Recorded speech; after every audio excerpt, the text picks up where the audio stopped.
তো এই মুহূর্তে যে আপডেটটা আছে এই আপডেটটা কিন্তু এটা কিন্তু যারা ভিডিও দেখছেন প্রত্যেকের কাছে খুব গুরুত্বপূর্ণ আপডেট। গুরুত্বপূর্ণ কী জন্যে? কারণ এই যে পোস্টটা বেরিয়েছে এই পোস্টে যদি অ্যাপ্লাই করতে হয় তাহলে এখানে কিন্তু এজ রেস্ট্রিকশান নেই, অর্থাৎ বয়সের কিন্তু কোনো ঊর্ধ্বসীমা নেই। 18 বছর ন্যূনতম বয়স। 18 বছরের থেকে যদি কারোর ওপরে বয়স হয়ে থাকে সেটা যে কোনো বয়স পর্যন্ত কিন্তু এখানে অ্যাপ্লিকেশান করতে পারবে। সাথে সাথে এখানে কিন্তু পড়াশোনা জানার কিন্তু কোনো রকম ঊর্ধ্বসীমা নেই। ন্যূনতম পড়াশোনা যদি কেউ স্কুল লিভিং সার্টিফিকেট থেকে থাকে, মানে স্কুল ফাইনাল যদি কেউ পাস করে থাকে, তাহলে সে কিন্তু এখানে এই কাজটার জন্য অ্যাপ্লিকেশান করতে পারবে।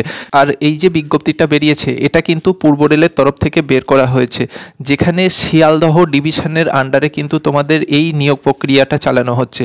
যে পদের জন্য নিয়োগ প্রক্রিয়া চালানো হচ্ছে সেটা হচ্ছে হল্ট কন্ট্রাক্টর বা halt ticket agent. Halt ticket agent ব্যাপারটা কীরকম? অর্থাৎ আমরা জানি যে হল্ট যে সমস্ত স্টেশনগুলো থাকে, অর্থাৎ যে সমস্ত স্টেশনের পাশে মানে নামের সাথে হল্ট লেখাটা যুক্ত থাকে, সেখানে কিন্তু ডাইরেক্ট কোনো রেলওয়ে স্টাফ কিন্তু সেখানে টিকিটটা সেল করে না বা টিকিটটা যে কাটে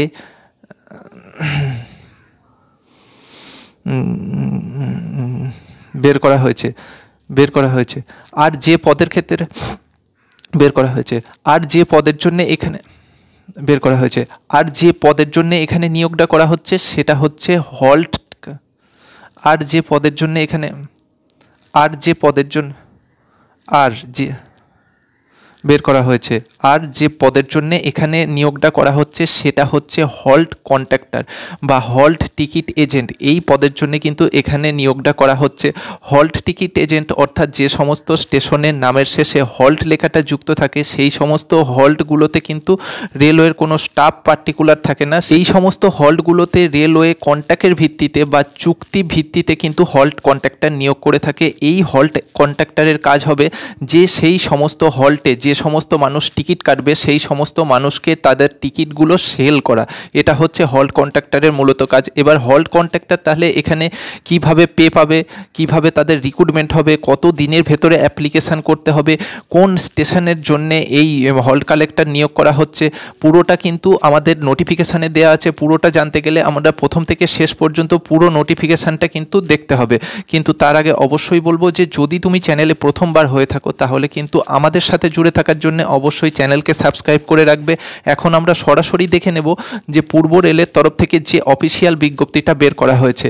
দেখে নিই যে এই যে নোটিফিকেশান এটা কিন্তু বের করা হয়েছে কার তরফ থেকে? পূর্ব রেলওয়ের তরফ থেকে, শিয়ালদহ ডিভিশনের তরফ থেকে কিন্তু এই নোটিফিকেশানটা বের করা হয়েছে। কে বের করেছে? না শিয়ালদহ ডিভিশনের যিনি ডিভিশনাল রেলওয়ে ম্যানেজার আছেন তার তরফ থেকে এই বিজ্ঞপ্তিটা জারি করা হয়েছে, যেটা আসছে আমাদের পূর্ব রেলের তরফ থেকে। ঠিক আছে, নিয়োগাধীন যে পদ, এখন বিষয় হলো নিয়োগাধীন যে পদ, এই পদের ক্ষেত্রে কিন্তু এখানে নিয়োগটা করা হচ্ছে হল্ট কন্ট্রাক্টর পদে কিন্তু এখানে নিয়োগ করা হচ্ছে। এখানে যদি আমরা অ্যাপ্লাই করতে চাই তাহলে সেক্ষেত্রে আমাদের বয়স কত থাকতে হবে? আগেই বলে দিলাম যে ন্যূনতম বয়স যদি কারোর 18 বছর কমপ্লিট থাকে তাহলে সেই ক্যান্ডিডেট কিন্তু এখানে অ্যাপ্লিকেশান করতে পারবে। বয়সের কিন্তু কোনো লিমিট নেই, নো লিমিট, বয়সের কিন্তু কোনো লিমিট নেই, কোনো ঊর্ধ্বসীমা কিন্তু নেই। সাথে সাথে কিন্তু এখানে পড়াশোনা কিন্তু খুব একটা হাইফাই পড়াশোনার কিন্তু প্রয়োজন নেই। ন্যূনতম যদি আমরা স্কুল ফাইনাল পাস করে থাকি তাহলে কিন্তু আমরা যে কেউ এখানে অ্যাপ্লিকেশান করতে পারবো। শিক্ষাকতার ব্যাপারটা দেখে নাও, যেটা মাধ্যমিক পাস হলে কিন্তু যে কোনো ক্যান্ডিডেট এখানে অ্যাপ্লিকেশান করতে পারবে, কোনো নাম্বারের কড়াকড়ি নেই। নেক্সট বিষয় হচ্ছে এখানে আমরা আবেদন করতে গেলে কিভাবে আবেদন করব। তো আবেদন যেভাবে করতে হবে সেটা হচ্ছে আমাদেরকে ফর্ম ফিল আপ করে কিন্তু অ্যাপ্লিকেশান করতে হবে। ফর্ম ফিল আপ করে অর্থাৎ হাতে কলমে ফর্ম ফিল আপ করে অ্যাপ্লিকেশান করতে হবে। কোনো রকম অনলাইন ফর্ম ফিল আপ কিন্তু এখানে করতে পারবে না। ঠিক আছে, ফর্ম এবার যে ফিল আপ করবে তো ফর্মটা কোথা থেকে পাবে?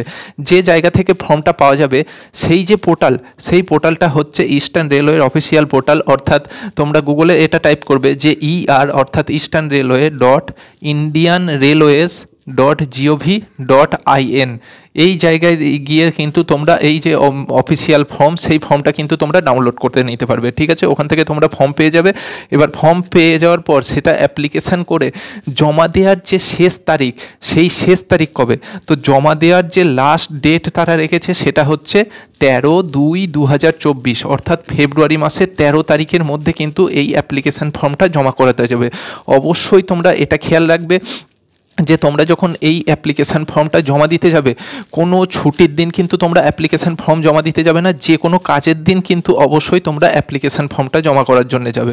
আর একটা গুরুত্বপূর্ণ বিষয় যে এখানে যদি কোনো ক্যান্ডিডেটের সিলেকশান হয়ে থাকে, মানে কোনো ক্যান্ডিডেটকে যদি সিলেক্ট করা হয়, সেই সিলেক্টেড ক্যান্ডিডেটকে কিন্তু কাজ শুরু করার আগে কিছু টাকা কিন্তু জমা রাখতে হবে। কত টাকা জমা রাখতে হবে? যে টাকা জমা রাখতে হবে সেটা হচ্ছে 2000 টাকা কিন্তু সিকিউরিটি মানি হিসাবে কিন্তু জমা রাখতে হবে রেলওয়ের কাছে। ওই 2000 টাকা জমা রেখেই কিন্তু তারপরে তোমাদের কাজটা শুরু করতে হবে। ওকে, এটুকু আমাদের কাছে ক্লিয়ার হয়ে গেল।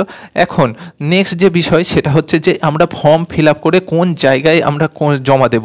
যে অ্যাড্রেসে আমাদের ফর্মটা জমা দিতে হবে, অ্যাড্রেসটা ভালো করে দেখে নাও। অ্যাড্রেসটা তোমাদের কাজে লাগবে যে senior divisional commercial managers office. কোথায়? Eastern railway, Sealdah, DRM building, Kaiser street, Kolkata 7,14,000।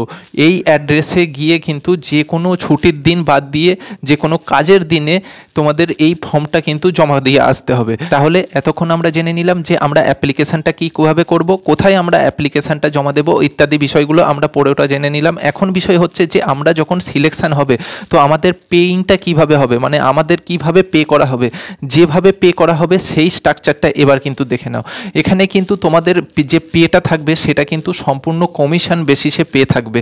অর্থাৎ যেরকম তোমাদের টিকিট সেল হবে সেই সেল হওয়া টিকিটের ভিত্তিতে কিন্তু তোমাদেরকে কমিশন দেয়া হবে, সেই কমিশনটাই হবে তোমাদের পে। ঠিক আছে?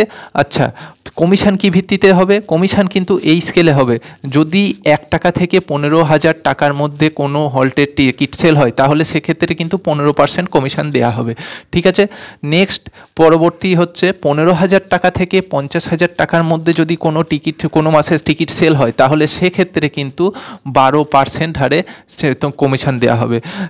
50,000 টাকা থেকে 1 লাখ টাকার মধ্যে যদি টিকিট সেল হয় তাহলে সেক্ষেত্রে 9% হারে কিন্তু কমিশন দেওয়া হবে। অন্যদিকে 1 লাখ টাকা থেকে 2 লাখ টাকার উপরে যদি টিকিট সেল হয় তাহলে সেক্ষেত্রে কিন্তু 6% হারে কমিশন দেওয়া হবে। আর কোনো স্টেশনে যদি বা কোনো হল্টে যদি 2 লাখ টাকার অ্যাভব মানে 2 লাখের ওপরে যদি টিকিট সেল হয় তাহলে সেক্ষেত্রে যে কমিশনের পার্সেন্টেজটা থাকবে সেটা কিন্তু 3% হারে কিন্তু সেক্ষেত্রে কমিশন দেওয়া হবে।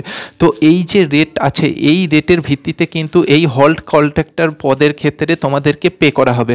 আশা করি প্রথম থেকে শেষ পর্যন্ত দেখার পর পুরো বিষয়টা কীভাবে কী করবে পুরোটা ক্লিয়ার হয়ে গেছে। এরপরেও যদি কোনো জিজ্ঞাসা করার থাকে তাহলে সেটা কমেন্ট বক্সে অবশ্যই জিজ্ঞাসা করো, উত্তর তোমরা পেয়ে যাবে। সাথে কিন্তু আমাদের সাথে জুড়ে থাকার জন্য চ্যানেলকে অবশ্যই সাবস্ক্রাইব করে রাখবে।